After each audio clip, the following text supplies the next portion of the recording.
Assalamualaikum warahmatullahi wabarakatuh. Nama saya Muhammad Ilham Muzadi, mahasiswa Fakultas Tarbiyah Prodi Pendidikan Agama Islam semester 6B. Baik, di sini kami akan menjelaskan tentang mata kuliah media dan teknologi pembelajaran. Adapun teknologi pembelajaran adalah istilah inklusif untuk alat materi dan landasan teori untuk mendukung pembelajaran dan pengajaran itu sendiri. Pengertian dari sebuah teknologi pembelajaran tidak terbatas pada teknologi tinggi. Akan tetapi adalah segala sesuatu yang meningkatkan pembelajaran di dalam kelas, entah itu dalam pemanfaatan pembelajaran campuran, tatap muka, online atau daring seperti saat ini. Baik, adapun teknologi pembelajaran terdiri dari sistem aturan, alat dan kegiatan. Itu semua dirancang untuk membawa siswa agar dapat mencapai tujuan tertentu secara sistematis, efektif, dan ekonomis. Teknologi standar seperti itu tentu saja harus berasal dari teori ilmiah yang eksplisit dan teruji. Meskipun bukan komponen penting dari teknologi pembelajaran itu sendiri, perangkat teknis ini sering terpakai dengan tujuan meminimalkan konsekuensi negatif. Nah, di mana konsekuensi negatif dari fluktuasi dalam memperhatikan kesalahan atau kesalahan baik oleh siswa maupun oleh guru. Nah, teknologi itu sendiri telah menjadi bagian yang tak terpisahkan dari semua aspek kehidupan manusia.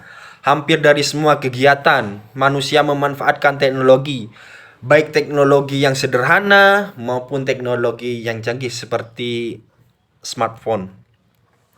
Dalam penciptaan teknologi sesuai dengan esensinya dilakukan untuk memudahkan kegiatan hidup manusia.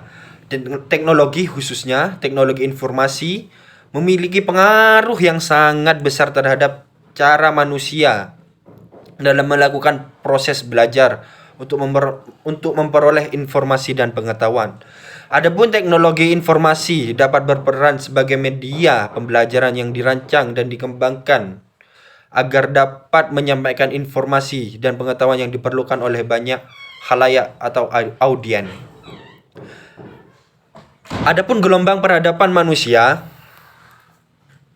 Alvin Toffler, seorang ilmuwan dan futusis terkemuka, mengemukakan tiga gelombang pentingnya perkembangan peradaban manusia dalam bukunya, yakni The Dread of First, yaitu yang pertama yakni teknologi pertanian, yang kedua teknologi industri, dan yang ketiga yakni teknologi elektronik. Nah, setiap tahap perkembangan dan gelombang peradaban ini memiliki karakteristik penting yang menandai berlangsungnya era tersebut. Pada setiap era peradaban tergambar pola perilaku manusia yang menonjol dan penggunaan teknologi untuk melakukan kegiatan. Adapun gelombang pertama yakni ditandai dengan berkembangnya teknologi pertanian. Era ini langsung pada masyarakat pertanian atau agraris sesudah masa revolusi Neolitik. Contoh teknologi yang digunakan pada era ini adalah peralatan-peralatan pertanian, mulai dari yang sederhana sampai kepada yang canggih, misalnya alat untuk membajak sawah dan traktor. Nah, adapun gelombang yang kedua yakni dimulai bersamaan masa revolusi industri di Eropa. Nah, pada masa ini penggunaan peralatan dan teknologi pada sektor industri sangat dominan.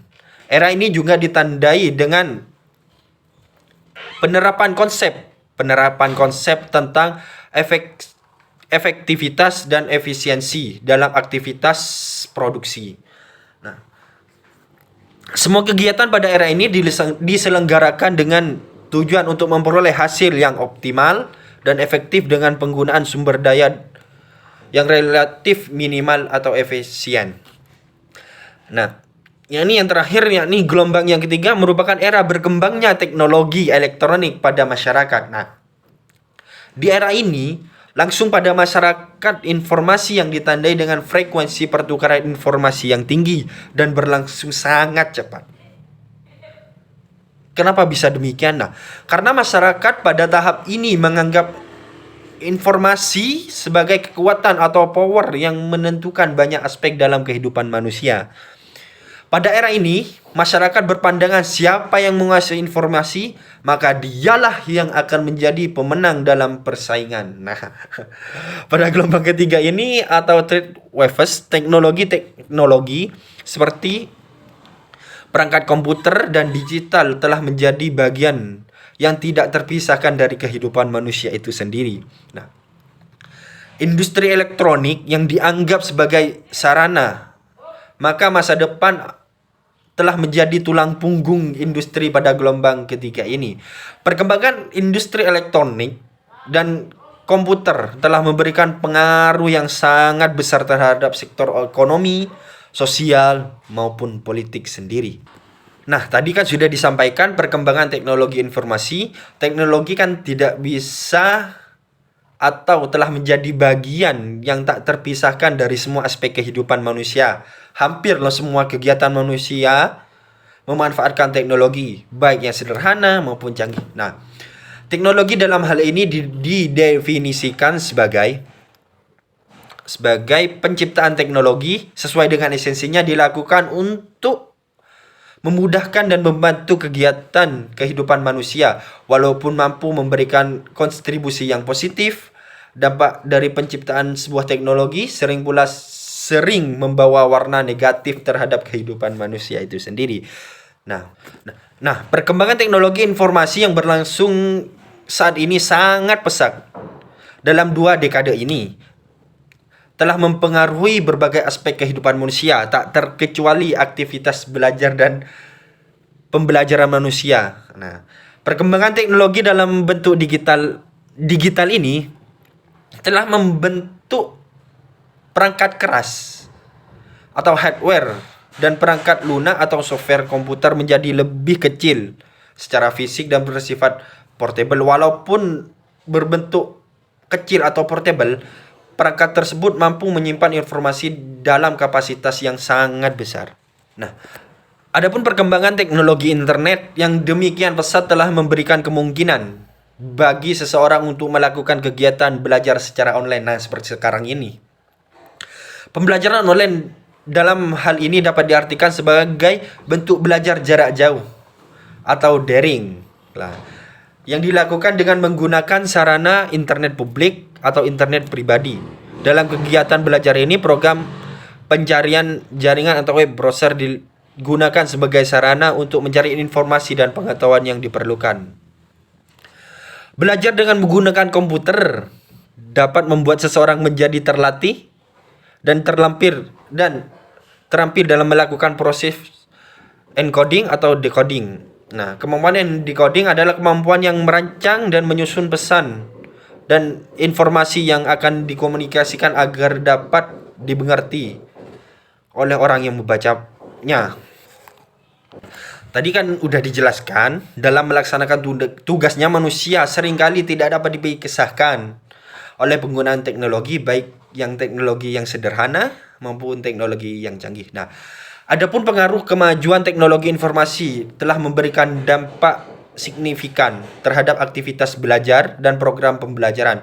Nah, hal ini dapat dibuktikan dengan lahirnya bentuk-bentuk pembelajaran baru, yakni seperti online atau daring seperti saat ini, blended learning, dan sistem pendidikan jarak jauh atau daring ini ya. Nah, di masa depan teknologi komunikasi dan informasi ini akan berkembang semakin pesat.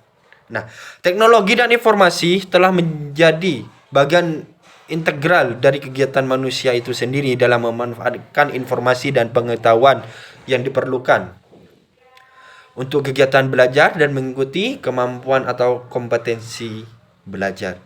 Baik, mungkin cuma ini yang dapat saya sampaikan. Kurang lebihnya mohon maaf. Assalamualaikum warahmatullahi wabarakatuh.